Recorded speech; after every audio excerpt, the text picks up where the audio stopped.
Merci Annabelle, bonjour à toutes et à tous. Bienvenue à cette 5e édition de la Semaine de l'entreprise responsable et inclusive. On était nombreux et nombreuses ce matin sur les premières prises de parole. Je sais que beaucoup de personnes nous suivent aussi à distance. Je suis donc Marie Larsonneau, je m'occupe des partenariats au sein de l'AFMD, l'Association française des managers de la diversité. Cet après-midi, on a souhaité croiser les regards entre différents secteurs pour répondre à plusieurs questions. Les organisations, les entreprises, selon leur secteur d'activité, avancent-elles toutes à la même vitesse, notamment lorsqu'il s'agit de piloter une stratégie diversité, inclusion et RSE? Comment, à partir des secteurs, est-ce qu'on peut aussi donner de l'impulsion sur ces différents sujets? Qu'est-ce que chacun de ces secteurs d'activité peuvent apporter pour contribuer à une société plus responsable et plus inclusive? Comment aussi un secteur, un business peut contribuer à l'amélioration de notre société? Et enfin, comment est-ce qu'on peut agir à l'échelle de son secteur et au-delà, surtout, du monde de la RSE et du monde des ressources humaines? Et pour donc répondre à ces différentes questions, on a la chance d'être en compagnie de 3 intervenantes de choix pour représenter 3 secteurs d'activité, dont les défis ont été au cœur des enjeux soulevés ce matin lors des présentations du baromètre, de la perception de l'égalité des chances, mais aussi de la RSE.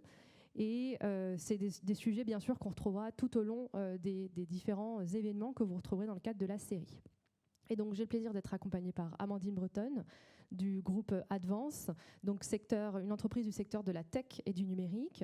Béatrice Noëllec pour la Fédération de l'hospitalisation privée, qu'on appellera aussi FHP, donc là plutôt représentante du secteur de la santé et les métiers du soin.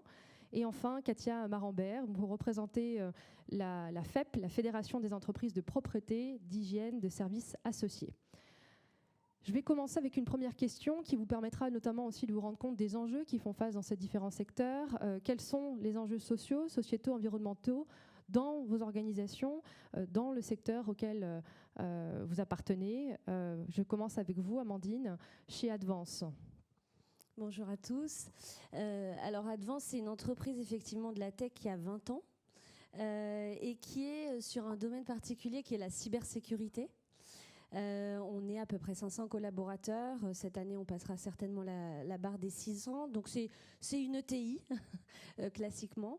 Nos enjeux en termes RSE, en fait, ils sont assez simples. Alors, j'aime souvent parler de notre président, Alexandre Fayolle, parce qu'en fait, il est un des rares entrepreneurs qui pense que l'entreprise est le meilleur véhicule pour apporter du bien aux hommes et à la planète. Donc, d'ici 1 an, nous avons notre prochaine LBO et nous serons le fonds de dotation dans lequel je travaille aussi. On n'en a pas parlé tout à l'heure, mais je l'ajoute. Sera actionnaire majoritaire de l'entreprise commerciale Advance, ce qui change beaucoup de choses, finalement, en matière de RSE, puisqu'elle est portée au plus haut d'une gouvernance. Donc, quand moi, en tant que chef de projet à impact, j'en réfère mon finalement N+2 et le président, vous imaginez bien que ça donne une légitimité à ces sujets.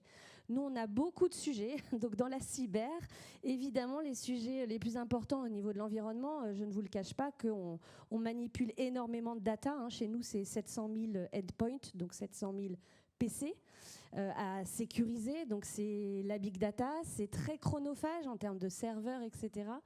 Et il n'y a rien sur le secteur. Donc, on y travaille avec des partenaires réseau, donc on en parlera, qui sont un petit peu vos homologues, Numéum, pour ne pas le citer, ou les cybercampus, par exemple. Et puis, en termes social, alors là, j'ai envie de vous dire, c'est le vide intégral, puisque majoritairement, nous avons le portrait robotype de la tech, mais alors encore pire dans la cyber. Donc, c'est un homme blanc, 30 ans, sorti d'école d'ingénieur. Voilà, ça c'est mon étendard parce que moi je m'occupe de tout, donc je suis social group leader pour Advance, donc c'est vraiment mon sujet, j'espère qu'on en parlera plus du côté social. Tout à fait, donc des enjeux de compétitivité assez forts, vous l'avez dit, de recrutement aussi. Pour la Fédération de l'hospitalisation privée, Béatrice, est-ce que vous pouvez nous en dire un mot? Déjà, rappeler le rôle de la fédération et les enjeux auxquels vous faites face. Oui, merci beaucoup Marie.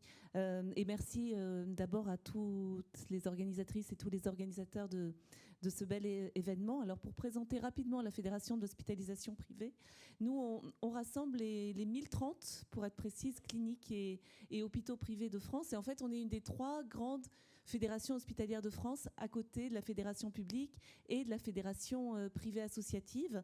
Et on se déploie, je dirais, sur tout le champ de la santé en France, la médecine, la chirurgie, l'obstétrique, les soins de réadaptation et la psychiatrie santé mentale. Alors on prend en charge environ 9 millions de personnes chaque année. Et alors c'est vrai que ça oblige, parce qu'effectivement, quand on regarde les études d'opinion, on s'aperçoit que la santé est devenue vraiment une des 3 priorités des Français, voire la priorité des Français. Et ça, c'est extrêmement, c'est extrêmement intéressant. Et ça nous oblige vraiment dans la promotion de notre rôle dans l'offre de soins. On représente à peu près 35% de l'offre de soins en France, donc c'est beaucoup. Et pour répondre à votre question, Marie, c'est difficile en 3 minutes de balayer l'ensemble des enjeux sociaux, sociétaux et environnementaux auxquels nous sommes convoqués, mais je voudrais en dire 3 en début et puis on reviendra. Le premier, clairement, c'est l'enjeu social, c'est l'enjeu des ressources humaines. Tous les acteurs de santé vous le diront, ils sont confrontés, et notamment les établissements de santé, quel que soit leur statut, à des pénuries de professionnels de santé, notamment paramédicaux. C'est un vrai sujet. La question, c'est, avec la chronicisation des maladies, avec le vieillissement de la population, avec les besoins croissants de santé mentale, quelle société du soin on va bâtir demain et qui va nous soigner demain. Et ça, c'est un enjeu essentiel parce qu'effectivement, ça nous oblige à repenser nos enjeux collectifs d'attractivité dans les métiers de la santé, de retravailler peut-être aussi l'image, parfois très figée, parfois très obsolète, qu'on peut avoir de ces métiers, de travailler aussi sur la montée en mixité des métiers du soin. Donc l'enjeu RH, c'est un enjeu majeur de plaidoyer pour nous. Le deuxième sujet, il est très partagé, je pense, avec le MEDEF, c'est d'asseoir une bonne fois pour toutes la légitimité des acteurs privés à remplir des missions de service public. Ça, c'est un sujet effectivement fondamental. On doit tous être partie prenante d'un grand service public de santé, tous accomplir des missions au service du patient, et les statuts finalement n'ont guère d'importance dans tout ça. C'est la raison pour laquelle d'ailleurs en 2022 on s'est doté d'une raison d'être, puis on s'est dit on ne veut pas en rester là parce qu'une raison d'être c'est bien mais c'est un peu proclamatoire, et donc on s'est mis volontairement sous l'égide de la loi Pacte, alors qu'on n'y est pas assujetti vu qu'on est une fédération, mais on s'est mis sous l'égide de la loi Pacte en se disant on va se doter d'un comité de mission et on va se donner un peu on va se donner un peu l'obligation d'agir sur des enjeux très concrets dans le domaine de la santé. Puis le troisième sujet, ça a été effleuré évidemment, c'est des enjeux environnementaux qui sont majeurs, à la fois parce que les établissements de santé engagent tous leur transition écologique. On a des sujets majeurs, l'empreinte carbone, l'eau, l'air, l'éco-conception des soins, de verdir le numérique, etc. Mais aussi parce que, évidemment, vous le savez bien, les sujets santé et les sujets environnement sont totalement corrélés. On ne peut pas parler de santé sans parler des déterminants environnementaux. Il y a d'ailleurs trop de cloisonnement entre les ministères sur ces sujets. Il faut faire de l'interministériel sur ces sujets parce que la santé, c'est pas quelque chose de compartimenté, c'est quelque chose qui engage de manière holistique l'ensemble des secteurs de la vie, de nos vies, le transport, évidemment, le logement, etc. Donc, essayez aussi, quand on peut, quand on n'est pas assujetti aux urgences avec le PLFSS qui arrive, d'avoir une vision en surplomb et d'être vraiment dans cette vision holistique de la santé. Merci Béatrice. Donc vous soulevez déjà 2 choses. Le rôle de la fédération comme rôle d'exemplarité, ou en tout cas montrer l'exemple en étant doté de cette raison d'être. Puis vous parlez de la corrélation entre les différents enjeux RSE au strict sens environnementaux et puis les enjeux plutôt sociaux et sociétaux. Côté Fédération des entreprises de la propreté, hygiène et services associés, qu'on appellera donc FEP, Katia, pouvez-vous nous rappeler déjà peut-être votre secteur, qu'on probablement on apprenne un peu plus sur la FEP, et puis les enjeux auxquels vous êtes confrontés. Oui, donc bonjour à tous. Donc tout d'abord, la Fédération des entreprises de propreté, d'hygiène et services associés, donc chaque terme a aussi son importance, est la principale organisation patronale représentative du secteur. Elle regroupe à peu près 3000 adhérents, soit 80% des salariés du secteur. Donc le secteur de la propreté a effectivement, vous donner quelques chiffres clés pour que vous puissiez vous représenter notre secteur. Donc tout d'abord, ce sont 15 000 entreprises en France, des entreprises de toute taille, des entreprises sur l'ensemble donc du territoire, à proximité des clients. D'ailleurs, dans la salle, je pense que vous avez quasiment tous une entreprise de propreté qui fait intervenir ses agents dans vos locaux, puisque nos entreprises interviennent effectivement dans tous les lieux de vie, de travail, de loisirs, donc au quotidien, pour garantir l'hygiène et la sécurité sanitaire, ce qui va rejoindre ce que disait ma voisine tout à l'heure. Donc nous avons 15 000 entreprises de propreté en France qui représentent plus de 600 000 emplois. Donc voilà, ce n'est pas négligeable, et un chiffre d'affaires de 19 milliards d'euros en France actuellement. Pour revenir à la fédération a 3 grandes missions: promouvoir et défendre le secteur de la propreté, animer le dialogue social, mais également accompagner ses adhérents sur des actions concrètes et des projets. Donc, parmi ces sujets, nos grands sujets qui vous parleront aujourd'hui, bien évidemment la RSE, la transition écologique, la RSE avec tous ces aspects sur lesquels on reviendra tout à l'heure, l'aspect environnemental, mais pas seulement, l'aspect social, sociétal et la gouvernance. Nous accompagnons un secteur de services basé sur l'humain, et donc ça c'est important effectivement de l'avoir en tête. Nous intervenons donc sur la RSE, l'égalité professionnelle, la diversité. Je rejoins tout à l'heure les questions. Nous avons aussi un enjeu de mixité des métiers à tous les niveaux au sein des entreprises. Et puis un enjeu très fort sur la formation, l'insertion et la qualification, avec notamment toute une filière de formation du CAP au Bac+5, mais également une filière de formation tout au long de la vie, donc formation continue, qui font que ce sont des enjeux très forts sur lesquels nous agissons. Merci Katia. Donc le point commun de vos 3 organisations, celles que vous représentez, c'est effectivement de vouloir agir pour améliorer la société quelque part, pour qu'elle soit plus responsable et plus inclusive. Et donc j'ai envie de vous poser la question, d'après vous, comment est-ce que les secteurs en tant que tels peuvent contribuer à cette amélioration sur les plans environnementaux, sociaux et sociétaux? Et est-ce que vous auriez quelques exemples concrets d'actions qui ont été mises en place au sein de vos fédérations? Je commencerai peut-être avec vous, Béatrice, pour la FHP.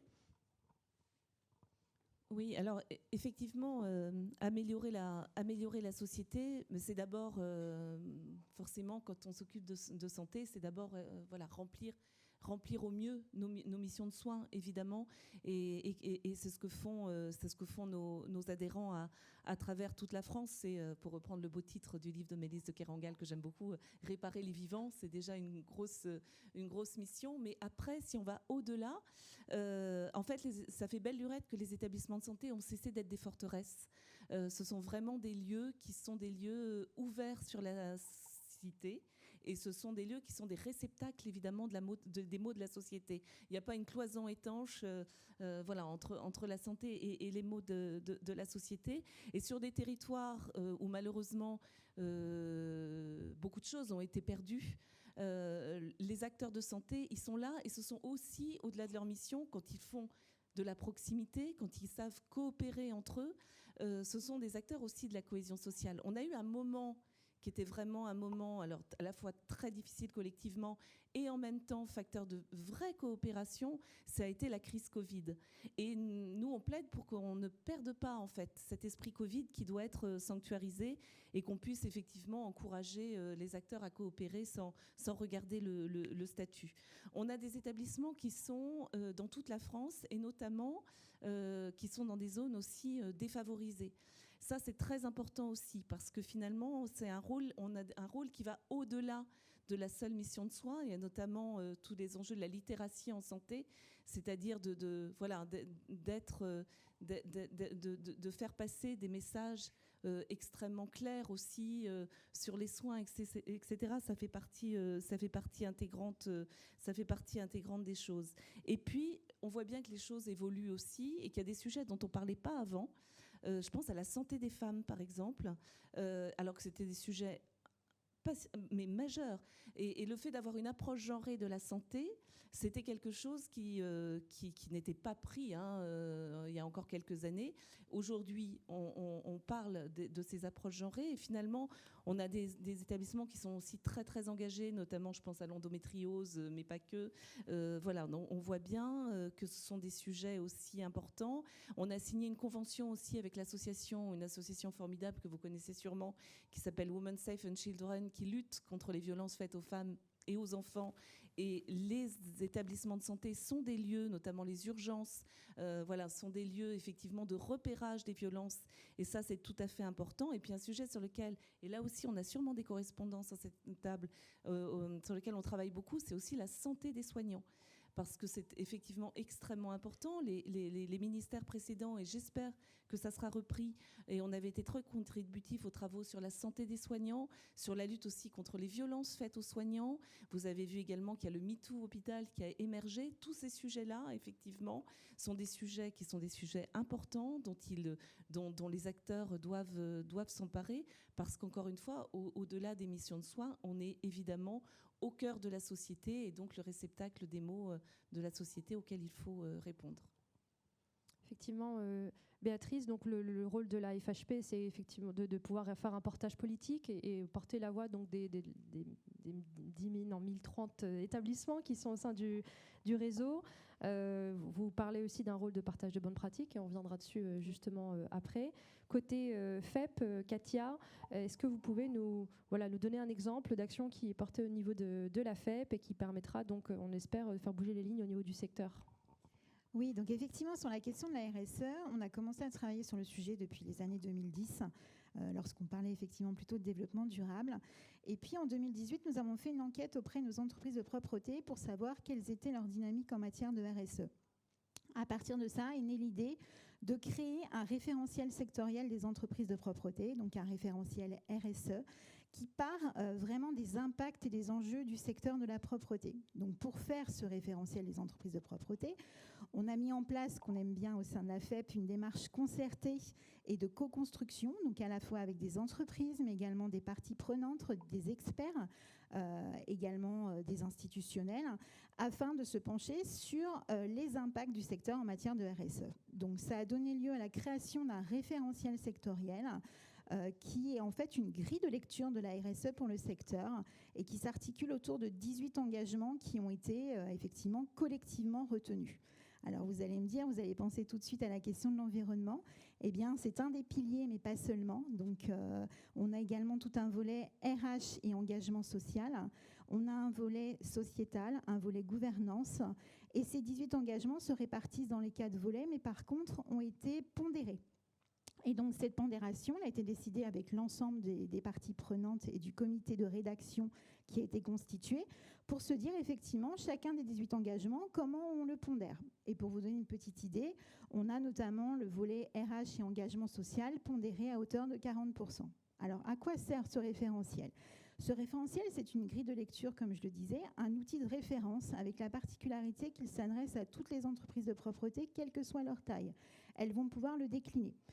Comme il ne suffit pas effectivement de lancer une grille de lecture, on a lancé aussi une démarche. L'entreprise qui souhaite effectivement valoriser, faire plus d'actions ou mettre plus en valeur des actions RSE peut soit travailler sur le référentiel de manière autonome, soit être accompagnée via des formations. Ces formations, elles sont proposées sur toutes les régions de France en petits groupes, une groupe d'une dizaine de personnes, avec un consultant qui va les accompagner sur des modules collectifs, mais aussi sur un point individuel avec le consultant pour travailler plus particulièrement sur l'emploi d'action individuel.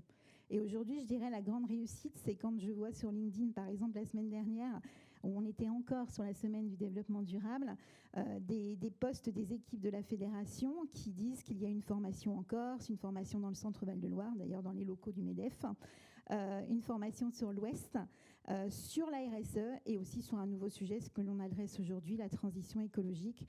Et autour de cette table, dans chacune de ces formations, on retrouve à la fois des TPE, des PME et des grands groupes, puisque le postulat de départ était de se dire peut-être que les grands groupes vont vouloir avancer effectivement de manière autonome ou seule. Eh bien non, on a aussi qui souhaitent rejoindre le groupe parce qu'on retrouve toujours cette question d'échange de bonnes pratiques et d'avancer ensemble pour le secteur. Au-delà de cette grille de lecture, on a créé un guide qui permet effectivement de se dire voilà mon niveau actuel avec une auto-évaluation. Effectivement, alors tout ce que je vous dis sur le référentiel RSE, on ne l'a pas fait non plus tout seul, on l'a fait avec AFNOR Certification qui nous a accompagnés dans toute la démarche de création, de réflexion. Et ça, c'est vraiment essentiel puisque notre référentiel est aligné sur l'ISO 26000 et que nous avions besoin d'être accompagnés par des experts. Et donc, AFNOR Certification a été le très bon partenaire. Et au-delà donc de cette grille de lecture, une fois que l'entreprise s'est positionnée et a fait soit son auto-évaluation seule ou accompagnée, eh bien, elle a un guide, parce qu'il ne suffit pas d'avoir un niveau à un instant T, il faut aussi pouvoir évoluer. Donc, on a créé un guide qui est un petit peu le guide descriptif de chacun de ces engagements, qui rejoint à la fois les actions que l'on peut mettre dans chaque engagement, mais surtout comment améliorer cet aspect, comment améliorer cet engagement, quel type d'action on peut mettre en place, avec qui, comment, de manière à ce qu'on soit bien dans une démarche de progrès et pas dans une démarche figée. Vous le savez bien, la RSE, la diversité, ce n'est pas qu'un sujet à l'instant T, c'est le faire vivre, le faire évoluer, s'améliorer. Et donc on est dans une démarche d'amélioration continue sur tous ces axes RSE. J'irai même plus loin, je dirais que pour en mesurer l'impact de toutes ces actions, il faudra, comme on l'a vu ce matin, s'inscrire dans un temps très long. Donc vous l'avez dit, pas une action one-shot. Ce que j'aime beaucoup là, dans les actions qui sont rappelées, c'est qu'il y a la volonté d'avoir un socle de référence commun qui puisse, à tout niveau, quelle que soit la taille de l'entreprise et quelle que soit son implantation sectorielle, eh bien, parler d'une même voix aussi. Je pense que ça rejoint le portage politique dont on parlait à l'instant pour la FHP.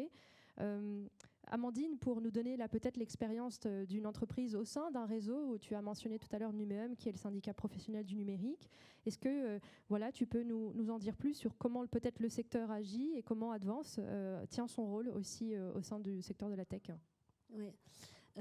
Ce qu'il faut comprendre, c'est que dans le secteur de la tech, il y a la cybersécurité qui est finalement un sous-secteur très connu de tous.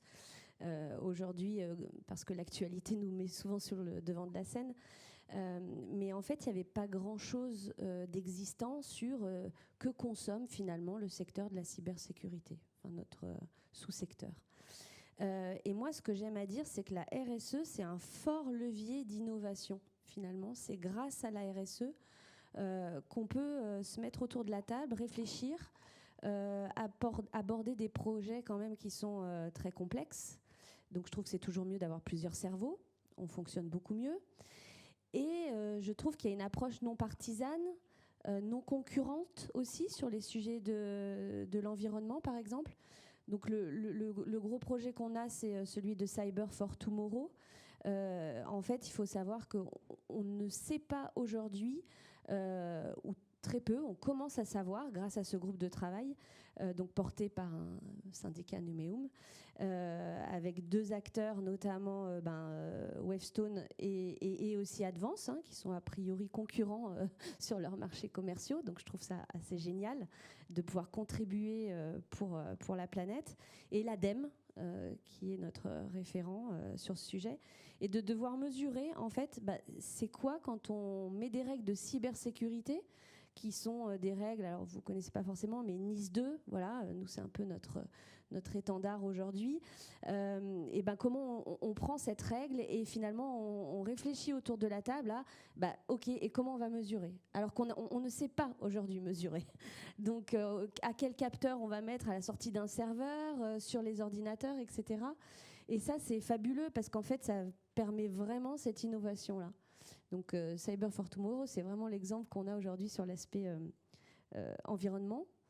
Est-ce que tu veux que je parle d'un sujet social? Peut-être, oui, une collaboration, il me semble, avec Simplon et Microsoft, parce que tu parlais à l'instant de cerveaux plus diversifiés. Ouais. Est-ce que tu peux nous en dire plus? Ouais. Alors ça, c'est un programme que j'ai porté il y a 2 ans quand je suis arrivée chez Advance.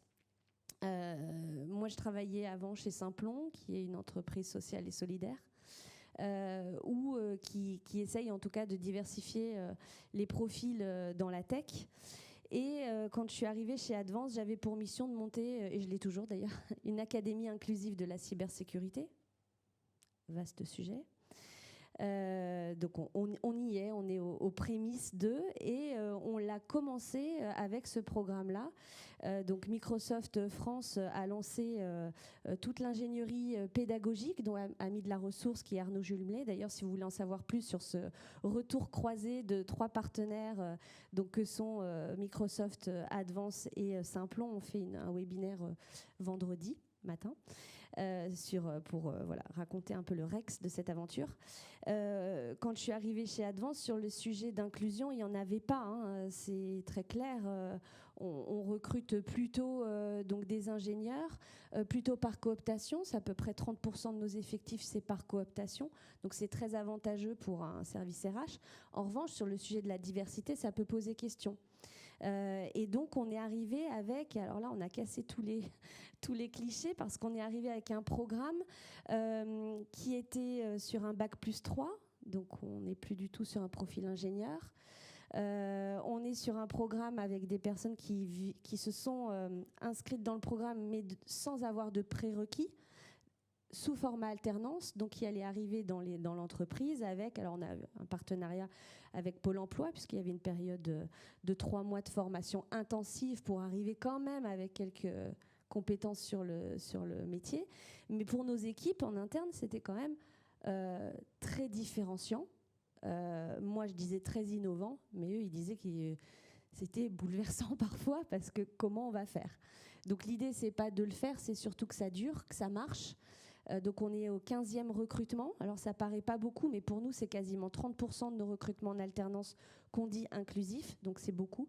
Et surtout, sur les 15 recrutements, la première promo, c'était 8 personnes en alternance, et on en a 6 qui sont en CDI chez nous, et les 2 autres sont en CDI ailleurs. Donc en fait, l'idée, c'était aussi de nourrir, tu as parlé de cohésion sociale, tout le projet, c'est de nourrir la cohésion sociale quand on fait ce type de programme. Aussi petit soit-il, c'est bien de mettre une goutte d'eau dans cet océan de cohésion sociale. Merci Amandine. Je me retourne vers Béatrice pour nous parler du rôle de la fédération, notamment pour un passage à l'échelle et un changement d'échelle. Est-ce que, je crois qu'il y a 2 sujets sur lesquels j'aimerais vous entendre, la question des maternités et puis de la santé mentale. Oui, effectivement, quand on se dit quels sont les leviers pour avoir un effet amplificateur finalement des dynamiques. Bon, la première chose, c'est évidemment, mais on le fait tous, de valoriser les initiatives exemplaires et d'essaimer les bonnes pratiques. Alors on a des choses assez concrètes là-dessus. On a d'abord des trophées d'hospitalisation privée chaque année sur des enjeux. On renouvelle d'ailleurs les thématiques, mais sur des enjeux aussi majeurs que le handicap et l'accessibilité, ou la prévention, ou l'attractivité des métiers. On essaye de mettre en lumière, en tout cas, des initiatives et de les mettre en partage à l'ensemble de l'écosystème, en réalité, en espérant jouer à un moment donné, si on peut, un rôle un peu inspirant. Le deuxième sujet, c'est sans doute de parvenir à imposer des débats dans le débat public, des sujets dans le débat public, qui nous paraissent d'intérêt général. Et clairement, le sujet du service public de santé, qui soit un service public de santé vraiment inclusif de tous, au-delà des statuts, ça nous paraît un sujet, pour le coup, majeur pour favoriser la fluidité du parcours patient, les complémentarités sur les territoires, parce que sinon on n'y arrivera pas. Et puis aussi, un troisième sujet, c'est de démonter les fake news, et il y en a beaucoup, pardon pour cet anglicisme, mais en tout cas, toutes les représentations erronées qu'on peut avoir, sur notre secteur et sur notre rôle. Donc on a des choses effectivement qu'il convient de poser. Et puis en santé, parce qu'évidemment les théories complotistes sur la santé fait je dirais les belles heures des théories complotistes variées, et que là aussi c'est important de situer des choses. Alors pour donner 3 illustrations concrètes, effectivement, les maternités. Là vous savez, il y a tout ce que le ministre à l'époque de l'enfance avait impulsé et qui était remarquable, qui était effectivement cette notion des 1000 jours qui maintenant, c'est dire qu'on progresse, est vraiment installée aujourd'hui dans le paysage, c'est-à-dire les 1000 jours de la grossesse et de la petite enfance qui sont des jours essentiels. Et donc cette notion des 1000 jours, effectivement, les maternités s'en sont emparées. Donc il y a à la fois une notion environnementale, par exemple la lutte contre les perturbateurs endocriniens et les produits bourrés de parabènes, etc. Moi, juste un petit clin d'œil, mais moi je suis allée à 5 ans d'intervalle dans la même maternité, pour les mêmes raisons. Le rapport aux perturbateurs endocriniens, aux produits, etc., avait totalement changé. Donc on voit bien que les choses changent. Et puis, sur un sujet plus sociétal, tout ce qui est le rôle fondamental des maternités, sur la prévention de la fragilité du lien parent-enfant, je dis bien parent-enfant, je ne dis pas mère-enfant, parce ça soit des choses partagées.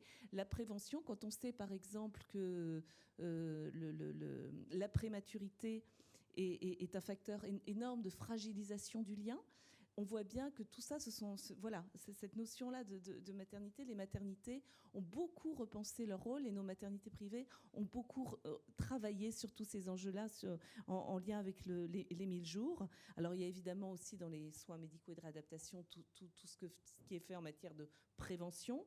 Et puis, évidemment, la santé mentale. Cette année, c'est la grande cause nationale santé mentale annoncée par le Premier ministre. C'est un sujet majeur, avec un coût social, sociétal et économique colossal.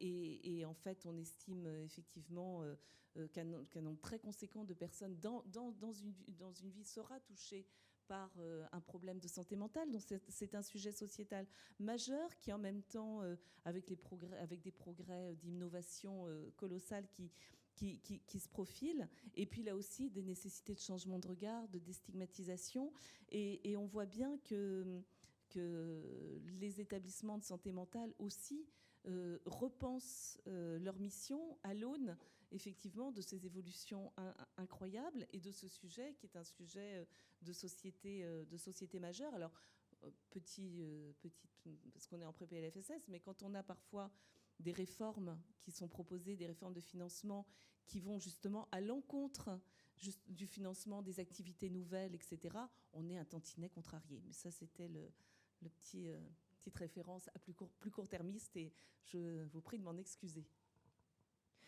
Vous êtes pardonnée, Béatrice. Il y a un sujet qu'on avait évoqué aussi lors de la préparation, qui était de la prise en compte de la diversité de profils qui peut aujourd'hui se retrouver finalement dans les établissements d'hospitalisation, qu'ils soient d'ailleurs privés ou publics, et donc la manière aussi d'appréhender et d'avoir des différences de traitement des individus en fonction de leur profil. Je sais qu'à la FEP, il y a également une volonté de pouvoir accompagner tous les profils qui sont aujourd'hui salariés, agents au sein des entreprises de propreté.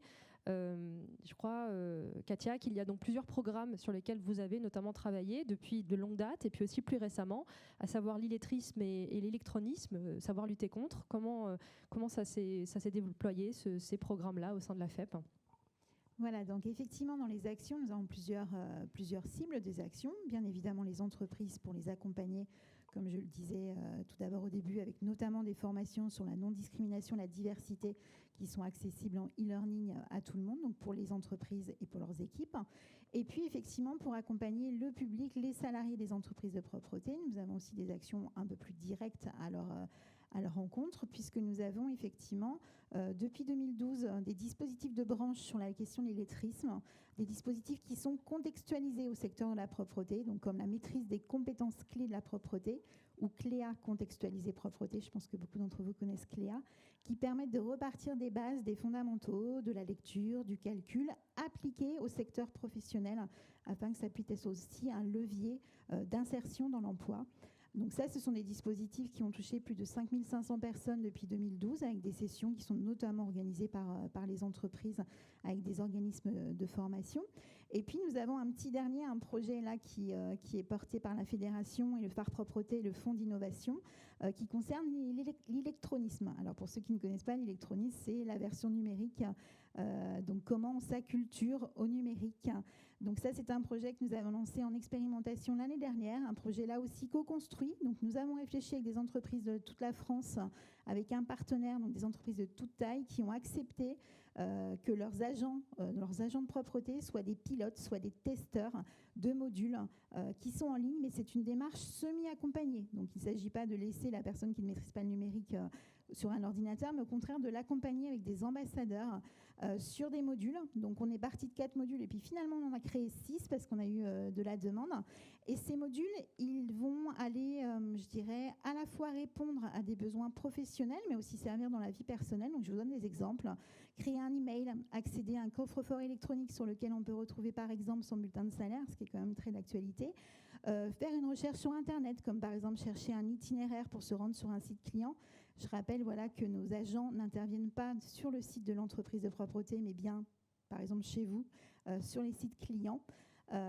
Donc c'est également la sécurité informatique, puisque les agents nous ont remonté leurs difficultés quand ils voyaient une petite fenêtre, vous savez la fameuse fenêtre, accepter les cookies ou pas.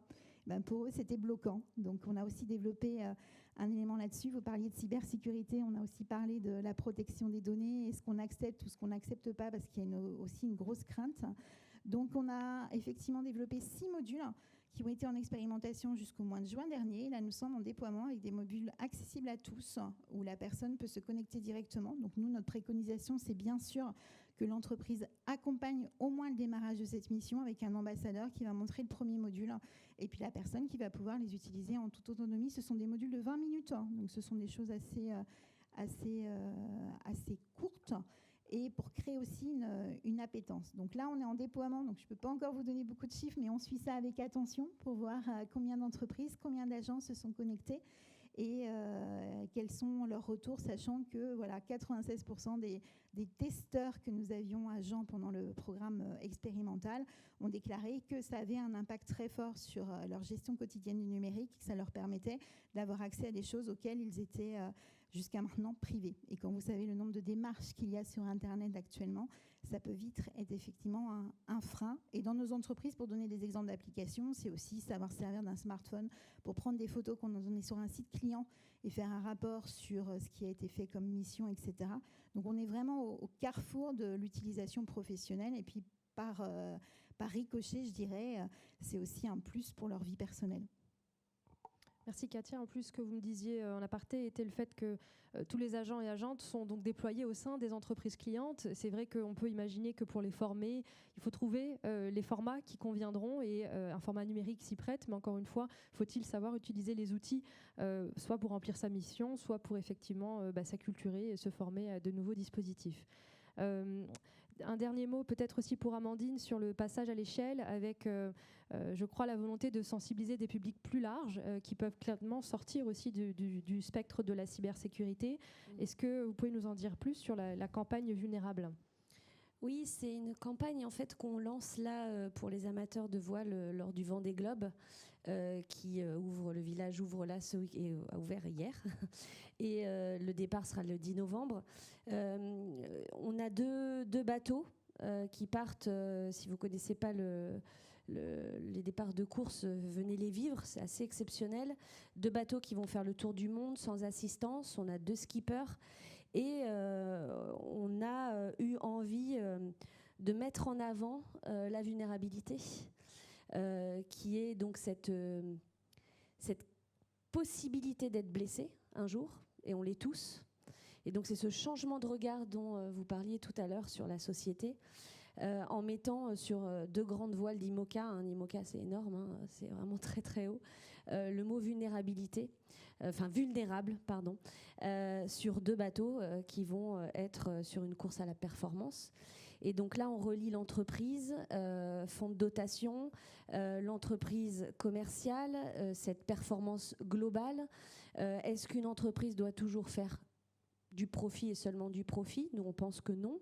Donc cette campagne-là est annoncée, en tout cas, elle est lancée là pour le Vendée Globe. On a un corner, si vous passez au Sable d'Olonne, pour vivre la vulnérabilité, vivre une expérience sensorielle, émotionnelle, venir vous nourrir aussi de parcours qui ont traversé des zones de vulnérabilité pour comprendre et changer de regard sur la vulnérabilité. Et la vulnérabilité, finalement, en fait, c'est un peu notre campagne aussi à nous au sein d'Advance, où on va mettre l'environnement, parce que notre planète est vulnérable, on le sait, le social et la gouvernance.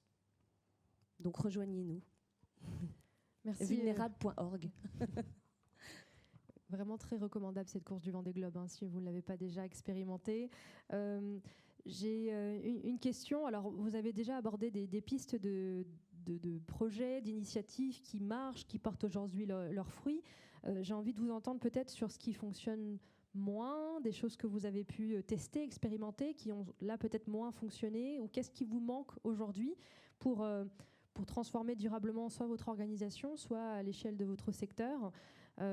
Qui veut commencer à répondre à cette question. Alors, il n'y a pas de piège, hein, c'est simplement voilà, qu'est-ce qui vous manque aujourd'hui, ou je peux peut-être commencer par vous, Katia.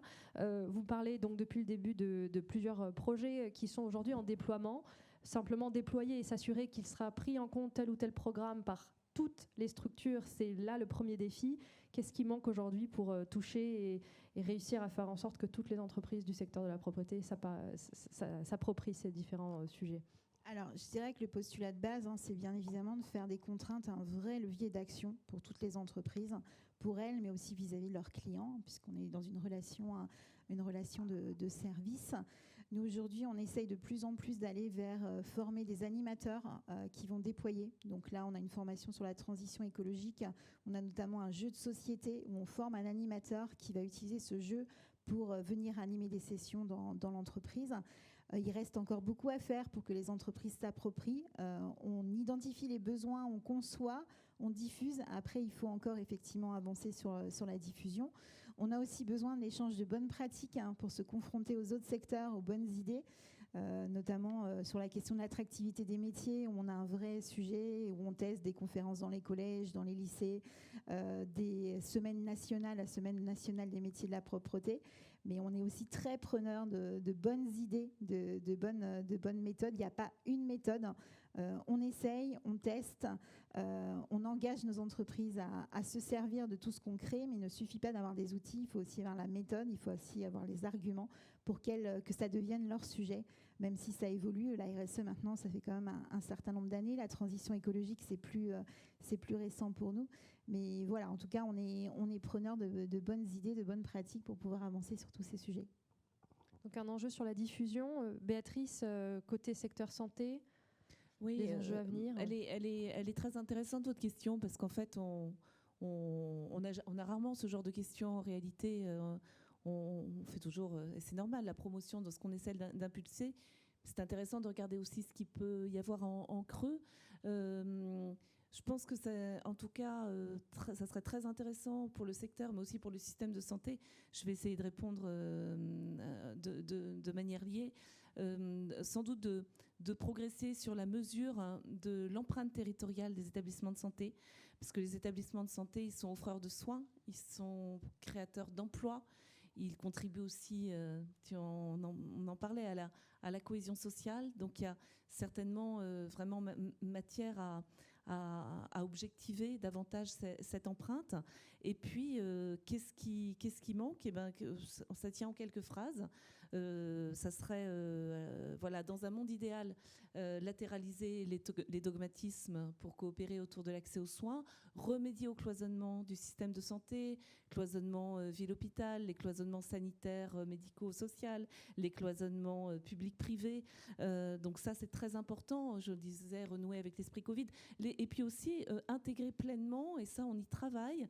On a fait une étude là-dessus en 2022 sur la place et le rôle du patient et sur la prise en compte de l'expérience patient pour orienter la prise en charge thérapeutique au niveau individuel et pour augmenter la qualité et la pertinence des soins au niveau collectif. Et c'est bien parce qu'on avait près de 70% des établissements qui avaient initié des démarches en matière de mesure de l'expérience patient pour enrichir les pratiques, vraiment en lien avec les professionnels de santé, etc. Donc là aussi, on voit qu'il y a des choses qui bougent, mais on va encore aller plus loin. Et puis alors, il y a une vision très partagée, et ça, on parle au MEDEF, je pense que le MEDEF ne pourra qu'être d'accord, et d'ailleurs, on a porté ensemble, dans le cadre du comité des acteurs de santé du MEDEF que préside mon président, Lamine Garbi, comité qui réunit des offreurs de soins, des complémentaires, des industriels. On a porté une tribune commune dans la presse sur une vision de long terme et sur la pluriannualité en santé, qu'on ait enfin des visions stratégiques pour investir, pour innover. On voit bien aujourd'hui, quand on a 300 priorités, en réalité, on n'en a aucune.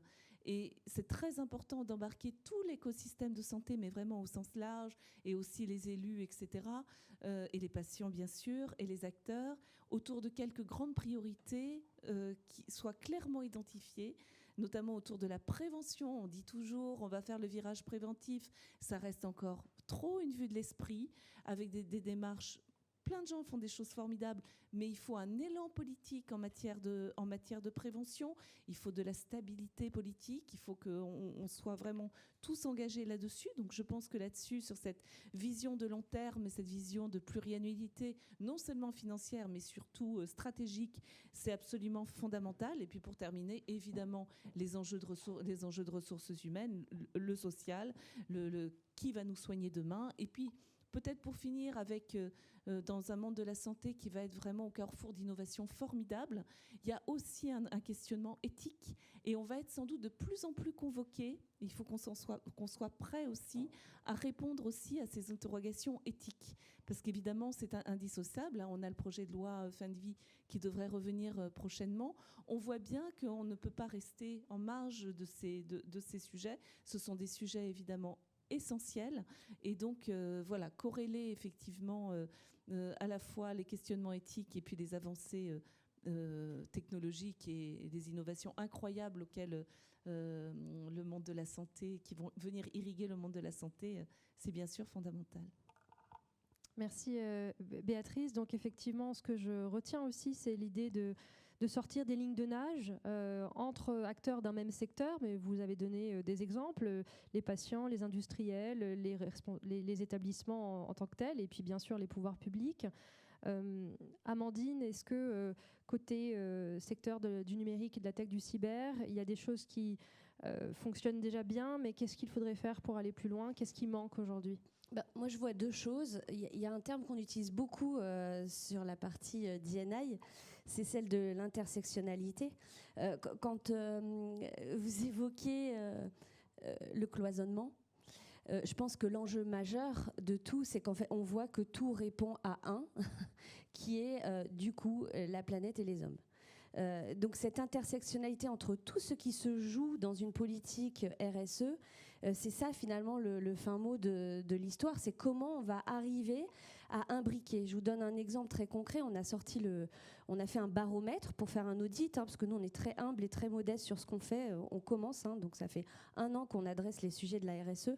Le baromètre à la question quelle serait la contrainte d'une politique D&I pour vous, nos collaborateurs, à plus de 25%, donc un quart c'est beaucoup, ont répondu de la contrainte, de la complexité et de la contrainte. Important d'avoir les deux ensemble.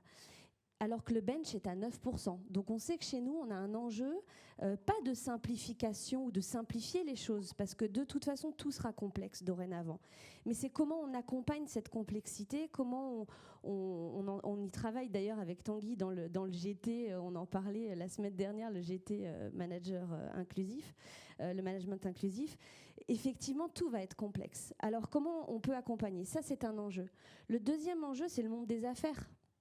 Alors là, je lance un pavé dans la mare, j'ai le droit, j'ai encore un peu de temps. Nous, notre président Alexandre Fayolle, il a toujours dit « le monde des affaires ne m'intéresse pas ». Ça fait 20 ans qu'il est chef d'entreprise et 20 ans qu'il le dit. Lui, ce qui l'intéresse, c'est d'avoir une prise, d'être vraiment un facilitateur du changement. Et donc, il y a cette question de l'entrepreneuriat, du véhicule entreprise, jusqu'où il va, quelles sont ses frontières. Nous, on est parti du principe qu'il n'avait pas de frontières. Donc l'enjeu majeur, ça va être d'essayer de réfléchir à un monde des affaires qui soit différent, et notamment sur la question des dividendes. Sujet sur lequel on travaille en termes RSE, les dividendes sociaux, les dividendes environnementaux, et évidemment les dividendes financiers. Le jour où, et nous c'est notre objectif chez Advance, le jour où on a un institut hospitalier que l'on sécurise et on est en mesure de produire une facture en disant en achetant vos services chez Advance, vous aurez sur votre facture le coût et en même temps le dividende social on va vous rétrocéder par rapport aux actions que nous avons faites, le dividende environnemental, là on est dans un changement de paradigme du monde des affaires et c'est ce vers quoi on veut aller et ça c'est un vrai enjeu. Merci Amandine. J'aimerais bien entendre la salle, peut-être vos réactions à nos 3 intervenantes. Voilà, on a 5 minutes devant nous, donc des micros vont circuler. N'hésitez pas à lever la main bien haut, que je vous vois, qu'on vous voit toutes et tous. Et on a une question au centre de la salle. Monsieur, si vous voulez bien la lever, la main, voilà, super, un micro arrive. Bonjour à tous, merci. Je ne veux pas monopoliser, surtout qu'on aura un focus vendredi de mémoire avec Florent Coureau de Tech for Life sur justement la comptabilisation de ces initiatives. Je rebondis sur votre remarque juste à l'instant sur l'exemple que vous avez pris des dividendes sociaux qui seraient rétrocédés. On a besoin d'une comptabilisation de ces impacts, donc des créances et des dettes, vis-à-vis de la société, de tous les actifs naturels et sociaux et sociétaux. C'est juste pour que tout le monde soit sensibilisé aujourd'hui, c'est tout. Et peut-être que vous pouvez embrayer sur ce sujet qui m'intéresse forcément au plus haut point, mais il y a d'autres sujets, donc je ne veux pas forcément généraliser là-dessus.